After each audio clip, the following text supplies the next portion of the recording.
What are elements or spaces that help us think of a utopia?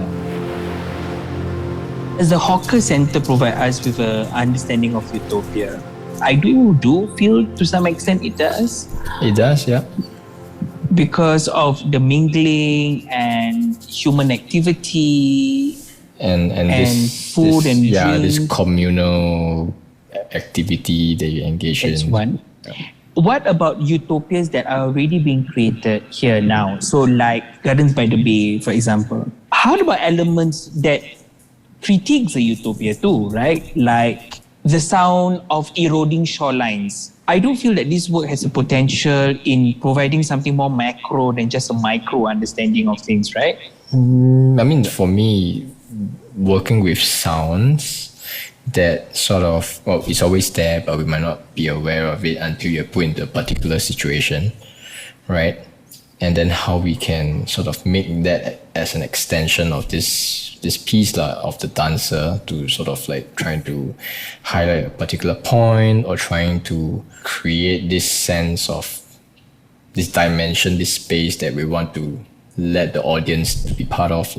I think what we are trying to do now, right, is really trying to sculpt this narrative, like pragmatic side of things aside. What are we trying to say with this piece? And I think it's definitely an ongoing conversation. And then I think as we workshop more and how the tech affects the body and the other way around, I think it will inspire us a bit more to find what is it that really resonate with us.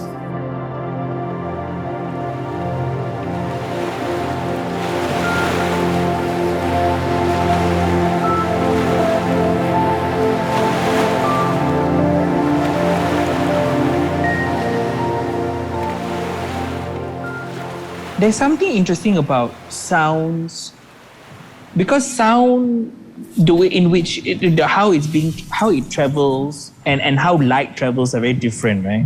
Yeah. Although they're the same thing. I get. But it feels like sound does not have a very directness to it as compared to light. So light, the visual element. Yes.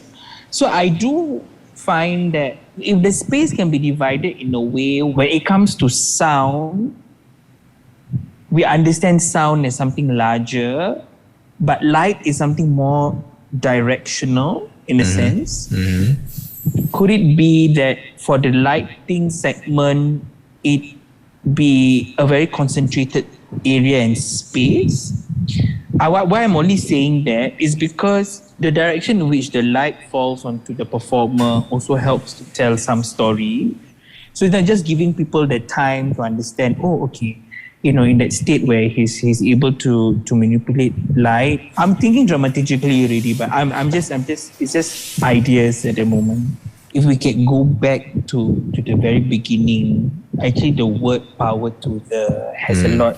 Now for me, as somebody who is thinking critically about labor, about neoliberal policies, I am made to think now about the agency in which I possess and thinking about those whose agency has been dispossessed. And I am thinking about spaces in which those people whose agency has been dispossessed. One thing about the 2014 version was touch identity is part of it is like what you said, we're trying to put that traditional and like tag and push the boundaries. And then on my side is of course, trying to push the tag and trying to see how far I can push it, right? To some extent, it's a little bit trying to show off, not in a very, but it's just like, okay, this is what we're trying to do. This is what we're trying to show you, what we're trying to do, right? It's very blatant. And it can get a bit too overwhelming, and there's like basically just a bombardment of like information, like, okay, this is what you're trying to do, okay, I get it. So maybe this time around, maybe I can find sounds, minimal sounds that has the potential to sort of reflect all these themes that we're trying to say. And I don't need to have like a whole variety of sounds. I can find a sound that is particularly interesting and has that kind of quality that we're trying to say, and then from there I use the tech to sort of expand it. So it's not like, oh, I hear the rebana, I hear the violin, I hear the this, that, you know? Exactly. Yeah. I think the idea of labor here is really interesting. If I can say in 2014, what I felt that if I could ever relook at it, the one thing that I would not do is choreography. Because the work itself was about chance.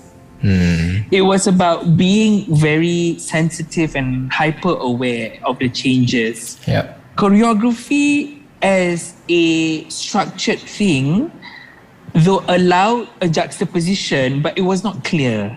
We lose that chance element, you see. I feel that the chance element was lost.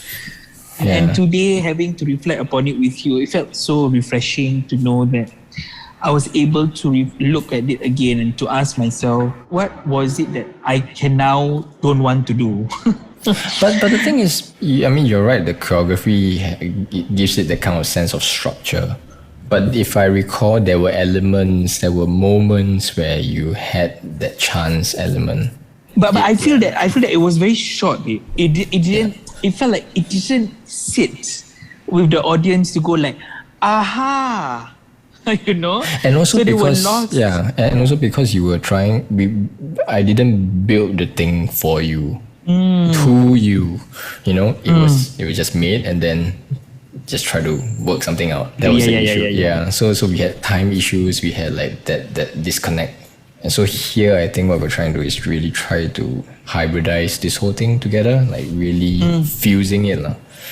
So maybe I can do it in such a way that I can have 2 separate rigs and then one set with you, and then find your own time, your own space. Whenever you have the space and time to do it, headspace to work with it, I just send you the update of the software, and then you just load it up with the hardware. Because I think the key here also, you need to be with the tech for a much longer time, and to really understand it, much like how you would instinctively as a Malay traditional dancer would react to a Malay ensemble of instruments, right? When you hear certain things, you instinctively know what to do. So I think we need to be close to the level. We won't be exactly at the level because it takes years, it takes centuries, right? Understand. Yeah, but so the attempt is to culturalize it, like enculturate, acclimatize, culturalize. Yeah. Is there such a word? Culturalize? I don't know. We can create words now. Is it? I'm no doctor, lah. Oh, okay. Then I can. Okay. Yeah. Can take it. Make it ours. What is so interesting about this moment that you're saying is that we are putting 3 ephemeral elements together, right? The ephemeralness of light, meaning to say that it's fleeting, right? It fleets as and when you want it to go and come and go. Dance itself is ephemeral. The body's movement gesture that you did now, even if you repeated it, is not going to be the same. And then the way sound is being manipulated also.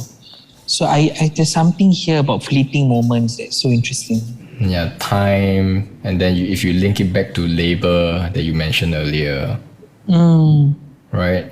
And then if you link it back to like race, on a grand scale of things, it's on the same dimension in that sense. Yep. You know how this race thing evolved. When we talk about evolution. Yes, the evolution. Yes. Yeah, then there's a time. Utopia. Yeah. Talk about that as well, even. Yes, utopia is that desire for something, but it's a fleeting moment because utopia is never something that is achieved. You can work towards it. There's a progression of time towards it, but it's never time that you can grasp because it's an ideal that can never be met. It's almost like the most perfect picture you want to paint. And how paint comes back to canvas. It's the most beautiful picture that you want to paint, but it's never completed. It's fleeting. Yeah. Yeah. Okay. Can. Nice.